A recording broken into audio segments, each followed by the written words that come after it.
Bonjour, welcome back to the Wicked Webs We Weave podcast. I am your host, Ryan Mckern. And thank you for joining me in this very special Halloween episode where we explore the traditions and haunts of Louisiana Halloween. Thank you again for joining me. Let's go. In the capital city, Baton Rouge, pays visit to Louisiana's old state capital, Reveille's parish legislator Pierre Coulivant suffered a heart attack after a spirited speech about corrupt politicians. Coulivant's large footprints had been found on the Senate floor and a rumpled bed in the exhibit hall. Could have been in his resting spot for the night. While making rounds, a security guard felt a tap on his shoulder and heard sounds of something moving around in the dark. Others have seen the motion detectors going off. Pumpkins. Meaning that someone's in the museum when no one was there and nothing was caught on security tapes.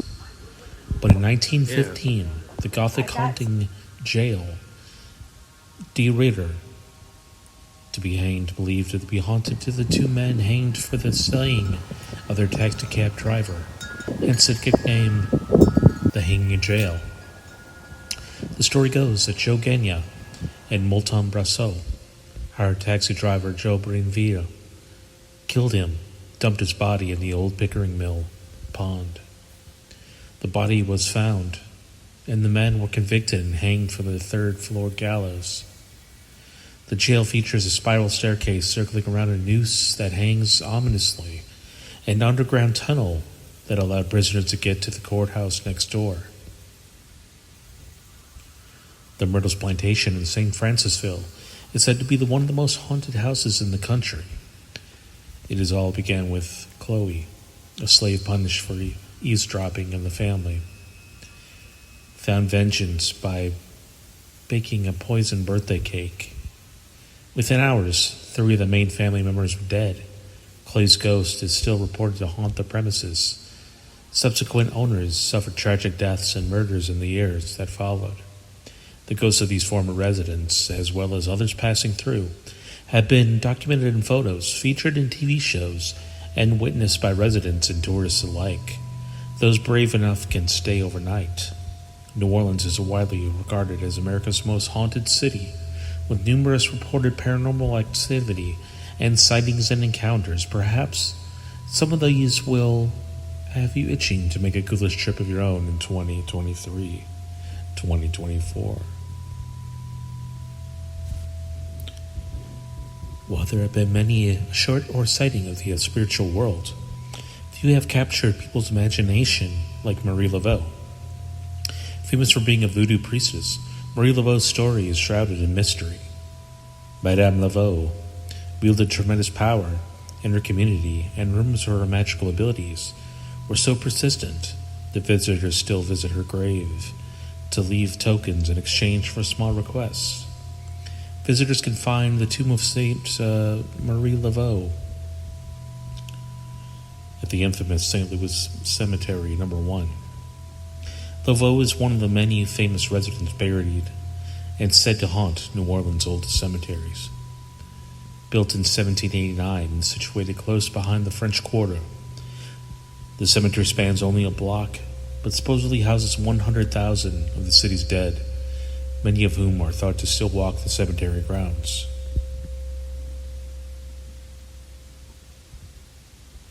New Orleans is probably home to the haunted of most hotels than any other city in America. The Dauphine Orleans Hotel, for example, has many tales of twisted fates, and one of these is the Lost Bride ghost, believed to be the spirit of a young woman, Millie, who was working in May's place as a courtesan.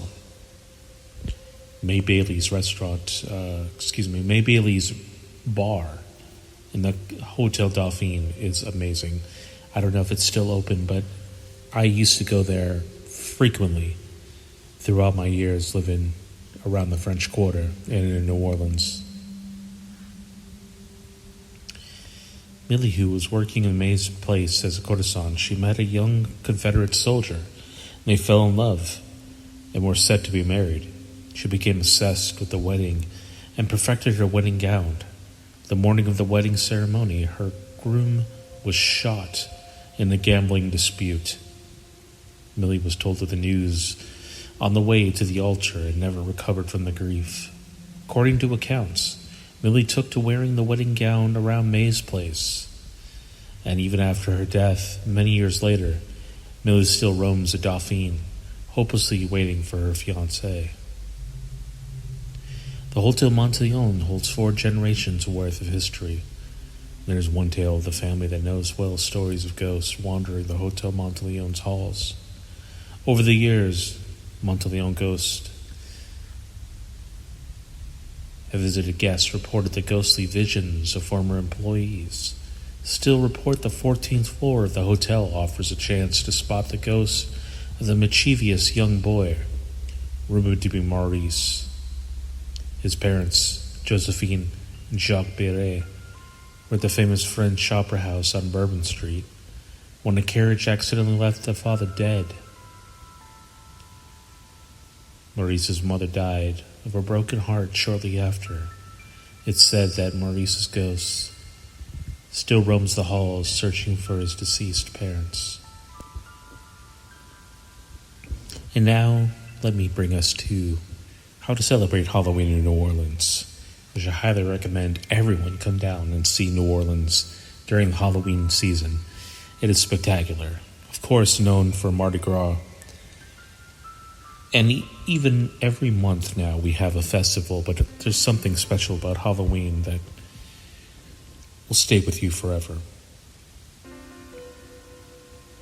Halloween in New Orleans draws thousands to the quarter for devilish fun, while vampires, zombies, ghosts, and goblins, and everything else parade up and down Frenchman Street, displaying the city's legendary wit and creativity and their carefully crafted costumes. All crafted in All Hallows Eve in New Orleans is an experience to remember for both the living and the undead.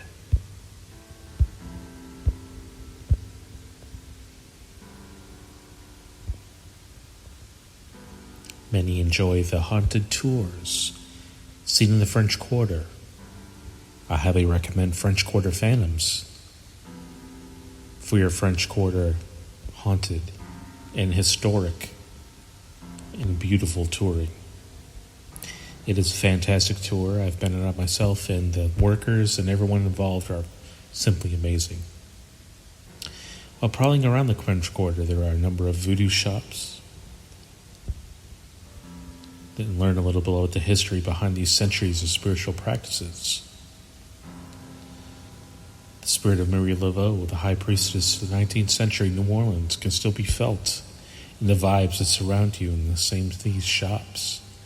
You might even learn a few spells. And also check out Hex New Orleans on Decatur.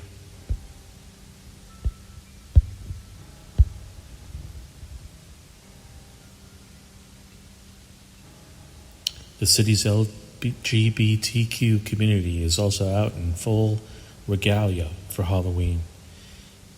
And you could join the fun in the evening at Halloween New Orleans throws a weekend-long party every year. The benefits go to Project Lazarus, a home in New Orleans for people living with AIDS, and you'll find most of the action on Bourbon Street, St. Anne Street, in the heart of the quarter. Elaborate costumes, exciting galas, drinking and dancing with friends are a hallmark of this festive celebration. And even celebrations for the young ones.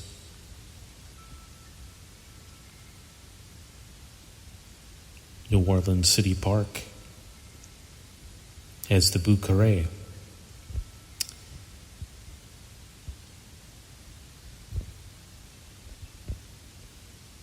And also see the Crew Boo, the city's premier Halloween parade. For even more fun, check out NOLA.com, which we have the haunted mortuary and many other haunted houses as well for everyone's delight. There's plenty going on and it's so much fun. And I can't think of anything more and anywhere I really would want to be for Halloween every year other than New Orleans. And it's a beautiful thing. And thank you so much for joining me on this love letter for Halloween and the special New Orleans episode. And I hope you all have a great Halloween no matter what you do. And if you're eating candy, if you're going out to parties, enjoying some music, just staying home and watching horror movies, hell, I love it. I do all those things. So thank you so much again for joining me. And I look forward to the next episode, and I look forward to hearing all of you again. If you want to hear something that I can cover in future episodes, please leave a comment. And once again, on All Hallows Eve, like a candle in the pumpkin wind, I am your host, Ryan Mckern. Thank you for joining me again for the Wicked Web Movie Podcast. And until we see each other again, au revoir.